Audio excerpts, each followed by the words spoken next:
देते हैं। तुम एमएलए बन के हमको दिखा देना, रे तुम वार्ड सदस्य बन के दिखा देना हमको, रे तुम जिला परिषद बन के हमको दिखा देना। तुम जिस तरीके का बदतमीजी किए हो लोगों के साथ में, अल्लाह ताला तुमको देखना कितना बड़ा कहर नाजिल करेगा। तुमने असदुद्दीन ओवैसी साहब को बर्बाद करने का काम किया है। तुमने सत्ता भोगी, सत्ता के लालची लोग जिन्होंने उन्हें धक्का मार के भगाया, फिर उन्हीं के जाकर गला वो पकड़ रहे हैं। तो सोचने की बात है मेरे दोस्तों, बेदार होने की जरूरत है, खबरदार होने की जरूरत है ऐसे चोरों से, ऐसे लुटेरों से। ये जालिम सरकार वादा करती थी, कही थी कि मैं सभी नौजवानों को, युवाओं को मैं नौकरी दूंगा, मैं फैक्ट्रियां खुलवाऊंगा, मैं ये कर दूंगा, मैं वो कर दूंगा। लेकिन 5 साल गुजर गए, उन्होंने अख्तरुल ईमान की गुलाबी उर्दू खत्म हो गई। आज अख्तरुल ईमान साहब ये साबित कर दिए कि वो बेईमान हैं। आदिल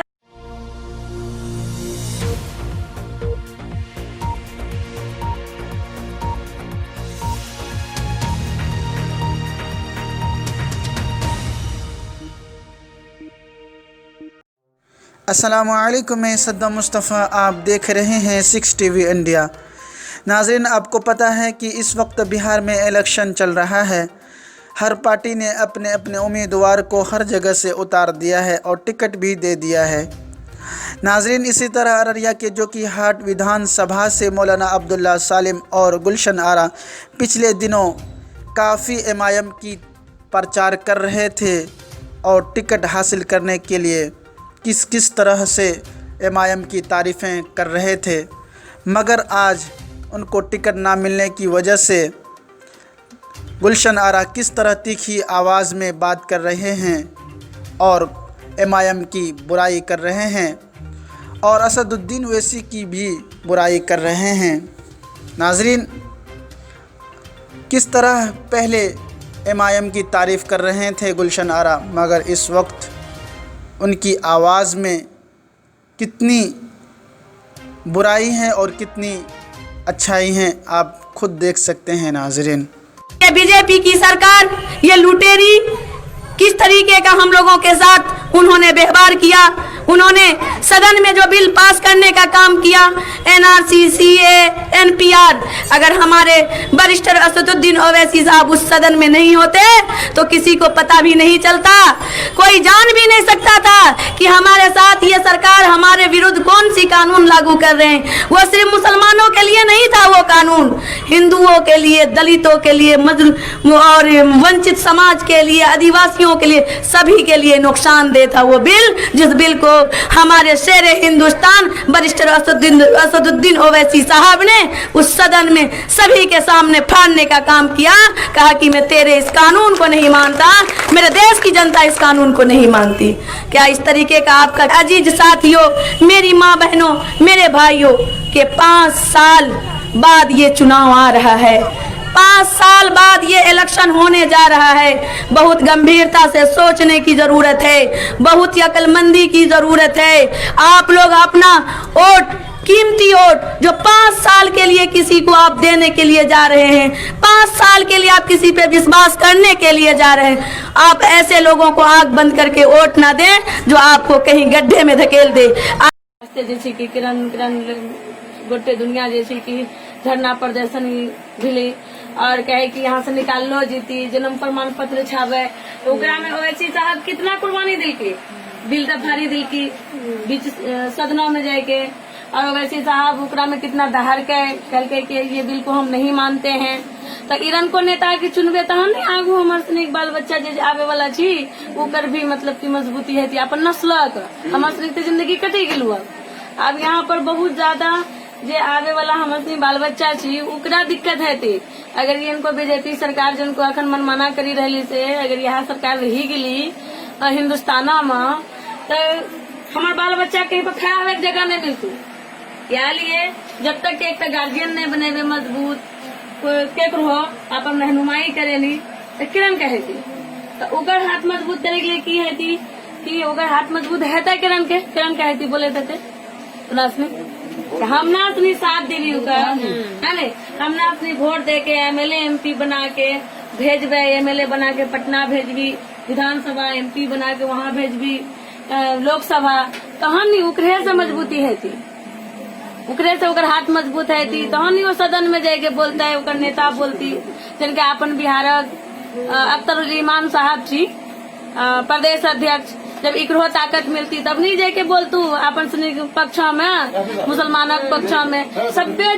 नाजरीन, अब तक सुन रहे थे गुलशन आरा की ज़बान से MIM पार्टी की तारीफ़ें, अख्तरुल ईमान और असदुद्दीन ओवैसी की तारीफ़ें। अब ज़रा सुन लेते हैं टिकट ना मिलने की वजह से किस तरह अख्तरुल ईमान और असदुद्दीन ओवैसी और MIM पार्टी के बारे में किस तरह बात कर रहे हैं। ये कह रही हैं कि BJP की बी पार्टी हैं। पहले तो किस तरह बात कर रहे थे असदुद्दीन ओवैसी के बारे में, अब ज़रा सुन लेते हैं किस तरह बात करते हैं। मैं गुलशन आरा से गुजारिश करूँगा कि अगर आप MIM से इतनी ही मोहब्बत करती थी तो आप किसी को भी टिकट दिए थे MIM ने, मगर आपको इस फैसले को स्वीकार कर लेना चाहिए था, आगे चलकर आपका ही फ़ायदा था। ठीक है, चलिए नाज़रीन, देखते हैं किस तरह की ज़बान इस्तेमाल करती हैं इस गुलशन आरा ने। गुलाबी उर्दू खत्म हो गई। आज अख्तरुल ईमान साहब ये साबित कर दिए कि वो बेईमान हैं। आदिल हसन ये साबित कर दिए कि बेईमान हैं। उन्होंने टिकट को बेच दिया। शुरू से जब अख्तरुल ईमान से बात होती थी तो वो झूठे मक्कार ये कहते थे कि आप लोग दो आदमी हैं, आप लोग दो आदमी हैं। तो मक्कार इंसान आखिर हमको टिकट नहीं दिए तो बोलते थे आलिम दीन है उसी को टिकट देंगे, तो देना चाहिए ना अब्दुल्ला सालिम को टिकट। हम दो आदमी थे तो दोनों में से एक को टिकट देना चाहिए। असदुद्दीन ओवैसी साहब कहा करके गए कि साफ छवि के लोगों को जो है टिकट देंगे, तो क्यों नहीं साफ छवि के लोगों को टिकट दिए? क्यों मूर्ति चोर को टिकट दे दिए? कई हजार वोट वो अपने दम पर लाया था एमएलए में जब वो खड़ा हुआ था 2018 में, सारे मंत्री पूरे बिहार के उतर गए थे और भाजपा के सारे लोग उतर करके उसको वो वोट दिया। वो भाजपा का वोट था, उसके किसी का वोट खुद का वोट नहीं था। लेकिन आज जो किया है MIM का आदमी, आप लोग जो किए वो अच्छा नहीं किए अख्तरुल ईमान साहब। इसकी हाय आपको लगेगी, आप भी अमोर से चुनाव नहीं जीतोगे। थूकते हैं हम आपकी जो है गुलाबी उर्दू पर। आप जो गुलाबी उर्दू बोल बोल करके लोगों को जो मोटिवेट करते हैं उस उर्दू पर थूकते हैं आप जैसे जलील मक्कार लोगों पर। और भी तो तीसरा लोग भी तो यहाँ से था। हम लोगों को नहीं देते तो साफ छवि के और भी लोग थे, तो क्यों नहीं दिए? नोट पर बिक गए। नोट आपको चाहिए था वही बोलते, क्या करोड़ रुपया चाहिए था, मैं देती आपको रुपया पर बेचा अपने सीट को। बेशरम मक्कार बेहुदा कहीं का। नहीं तो गुलाबी उर्दू बोल बोल करके लोगों को कहते थे कि हम बहुत आदिल हसन अपने आप को तुम समझते हो कि बहुत बड़ा हम ये है। तुर्रम खान कुछ नहीं हो रहे। 6000 वोट लाए तो तुम वोट लाए थे 6000 तुम 6000 वोट लाए थे तुम 6000 वोट 15 में 6000 वोट लाए थे। कौन नहीं जानता कि तुम 6000 वोट लाए थे? तुम लोगों का वोट का आंकड़ा पूछते थे। तुम्हारे वोट का आंकड़ा मैं जानती हूँ, तुम्हारे वोट का आंकड़ा मैं जानती हूँ। तुम 6000 वोट लाए थे। तुम बरका तुर्रम खान दलाल कहीं का। 10 लाख 50 लाख 20 लाख 40 लाख में तुम सीट को बेचे। सारे सीट को तुम बेचे हो, कोई भी सीट बाकी नहीं रखे। हर सीट पर तुमने पैसा कमाने की कोशिश किया, तुमने पैसा कमाया है। तुमने तो असदुद्दीन ओवैसी के चेहरे को बेच दिए, उसके नाम को तुम लोग बेच दिए। दलाल मक्कार मिलकर तुम लोग ने सारा चीज को बेच दिए। और मैं कह रही हूँ ना कि तुम लोगों का वो दिन बुरा आएगा जो देखने वाला देखेगा। आप न कहना गुलाबी उर्दू बोल करके लोगों को समझाना। सारा लोग जान चुका है तुम्हारी हकीकत को, तुम लोग कितना बड़ा मक्कार हो। हमको नहीं देते टिकट, लेकिन अब्दुल्ला सालिम था उसको तो देना चाहिए था। तुम शुरू से बोलते थे ना तुम लोग की दो ही हैं आप लोग। क्यों नहीं दिए उन दो में से एक को टिकट? दे दिए मूर्ति चोर को, जो मूर्ति चोर के नाम से डंका पिटा हुआ उसको तुमने टिकट दिया। क्यों दिए उसको टिकट? पैसा हम नोट पर दिए। बिहार में ले लेना सीट, सब थूकेगा। तुम्हारे मुंह पर थूक रहा है ना, लोग थूक रहा है। शर्म करो जलील आदमी सब, शर्म करो। अभी भी शर्म करो। डूब के मर जाओ चुल्लू भर पानी में। तुमने जैसा हरकत किया, डूब के मरो। तुम लोग क्या कौम को इंसाफ दिला पाओगे? क्या क़यादत की बात करोगे, क्या मजलूमों की बात करोगे, क्या दलितों की बात करोगे? तुम लोग तो खुद बहुत बड़े मक्कार हो।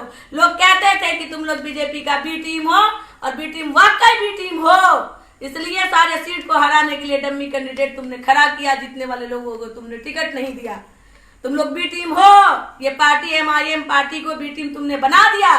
भले असदुद्दीन ओवैसी साहब बी टीम नहीं हो, लेकिन बिहार में तुम लोगों ने बी टीम बना दिया इस पार्टी को। दुनिया का लोग जान रहा है। तुम गुलशन आरा को टिकट नहीं दिए, कोई बात नहीं, लेकिन और भी लोग थे। अब्दुल्ला सालिम जो 5 साल से तुम्हारे साथ मेहनत किया था, तुम ही लोग ना बोलते थे बहुत मेहनत किया, बहुत मेहनत। क्यों नहीं दिए उसको टिकट? क्योंकि वो नोट नहीं दिया तुमको। और भी साफ छवि का लोग था, क्यों नहीं दिया उसको टिकट? क्योंकि उसने नोट नहीं दिया। और मूर्ति चोर ने तुमको नोट दिया, तुमने नोट के आधार पर तुमने सीट को बेच दिया। ठीक किया है, तुमने बहुत जल्दी लोगों के पीठ पर खंजर मारा। यहाँ की जनता के साथ में तुमने मजाक उड़ाया, जनता का मुंह चिराया है। यहाँ के लोग जो झंडा लेकर के खड़े हुए थे मजबूती के साथ, सिपाही बन चुका था MIM का, आज सारे लोगों को तुमने साबित कर दिया कि ये चोरों की पार्टी है, ये लुटेरों की पार्टी है। हम लोग तो कहते थे और किसी पार्टी को, लेकिन उससे ज्यादा तुम लोग चोर और लुटेरे की पार्टी हो, चोरवा हो। खास के आदिल हसन, तुम ध्यान रखना मेरी बात को, तुम कहीं क्या नहीं रहोगे। तुम क्या सोच रहे हो MLA बन जाएंगे? जिंदगी में MLA बन गए तो ला हम कोरा कागज पर लिख देते हैं। तुम MLA बन के हमको दिखा देना, रे तुम वार्ड सदस्य बन के दिखा देना हमको, रे तुम जिला परिषद बन के हमको दिखा देना। तुम जिस तरीके का बदतमीजी किए हो लोगों के साथ में, अल्लाह ताला तुमको देखना कितना बड़ा कहर नाजिल करेगा। तुमने असदुद्दीन ओवैसी साहब को बर्बाद करने का काम किया है, तुमने MIM पार्टी को बर्बाद करने का काम किया है। देखना तुमको कितना बड़ा जो है अल्लाह की तरफ से तुमको अजाब नाजिल आएगा। अल्लाह रसूल का वास्ता दे करके तुम समझाते थे अल्लाह रसूल, अल्लाह रसूल। कहाँ गया अभी तुम्हारा अल्लाह रसूल? अल्लाह रसूल का वास्ता देते थे तो कहा नहीं आज अल्लाह रसूल का वास्ता दिए? चोरवा कहीं का, चोरी करते हो और अल्लाह रसूल की बात करके अपने चोरी को छुपाना चाहते हो कि हम चोर नहीं है। गुलाबी उर्दू, अख्तरुल ईमान को जो है बोलने वाला गुलाबी उर्दू, क्या आवाज गुलाबी उर्दू, मक्कार फरेबी कहीं का। नहीं तो बहाना से अमोर में जाके चुनाव लड़ रहे हो कि हम अमोर में जाकर के चुनाव लड़ रहे हैं, ताकि हमको लोग नहीं कहेगा चोरवा। डीलिंग किए तुम जाकर के कानकी में, डीलिंग किए तुम पूर्णिया में, डीलिंग किए तुम सिल्लीगुड़ी में। माजिद हसन को हाईजैक किए, वहां से जो परवारी आया उसको हाईजैक किए। चोरवा सबके तुम लोगों का पोल खुल गया है। ऐसी बात नहीं है, तुम लोग देख लेना।